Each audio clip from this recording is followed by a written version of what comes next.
సుమారు 176 ఎకరాలకు సూటి పెట్టిరు. 94 ఎకరాలు వర్కౌట్ అవుతుంటే మిగతా 170 ఎకరాలకు సూటి పెట్టిరు. మొత్తం 270 ఎకరాలు ఉందట భూమి. ఈ సర్వే నెంబర్ కూడా 626/1 పరిధిలోని ఉన్న భూముల విషయంలో క్రిమినల్ కేసులు ఉన్నాయని తెలిపిన ప్రైవేట్ వ్యక్తులకు లబ్ధి చేకూర్చేలా తహసీల్దార్ వివరించడంపై రెవెన్యూ ఉన్నతాధికారులు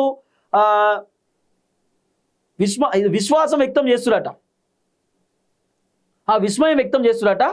ఆ సిఎస్ 7 పరిధిలోని లేని భూములను సైతం ఆ పరిధిలోకి తెచ్చి అడ్డగోలుగా ప్రైవేట్ వ్యక్తులకు కట్టబెట్టేలా నిర్ణయం తీసుకున్నారని, ఈ విషయంలో ఏకంగా పై అధికారులను కూడా లెక్క చేయకుండా తహసీల్దార్ వివరించారని సమాచారం. ప్రభుత్వానికి చెడ్డ పేరు వస్తుందని తెలిసినా తన వెనకాల ఉన్న వ్యక్తిని చూసుకొని ఆయన ఈ తెగింపు ప్రవర్తించారని రెవెన్యూ వర్గాలు తెలుపుతున్నారట. అంటే రెవెన్యూ వర్గాలు చెప్తున్నాయట.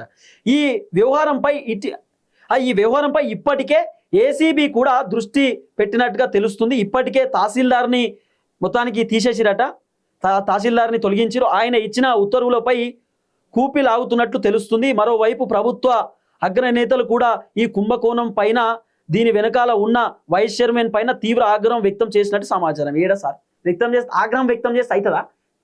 తీసి పడేయాలి. ఎవరైతే ఆ లీడరు దీంట్లో ఇన్వాల్వ్మెంట్ అయిందో, రేవంత్ రెడ్డికి అత్యంత సన్నిహితులని అంటుర్రో ఆయన తీసి పడేయాలి.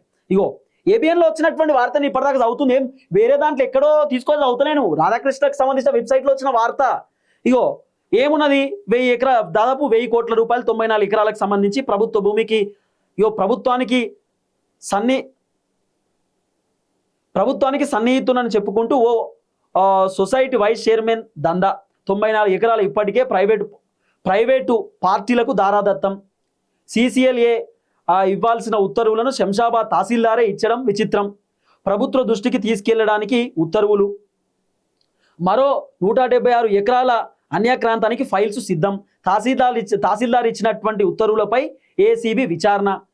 మే 21 ఆంధ్రజ్యోతి ప్రతిష్టాత్మక ఆ కారిడార్కి సంబంధించి అంత చెప్పిన 94 ఎకరాలు ఇప్పటికే ప్రైవేటు వ్యక్తులకు కట్టబెట్టారు. మరో 175 ఎకరాలు అంటే 275 ఎకరాలు మొత్తం ఖతం చేయడానికి సిద్ధమైతే. దాదాపు 200 ఎకరాలు అనుకోరాదు, దగ్గర 270 250 ఎకరాల దాకా మొత్తం ఖతం చేయడానికి రెడీ అయ్యారు.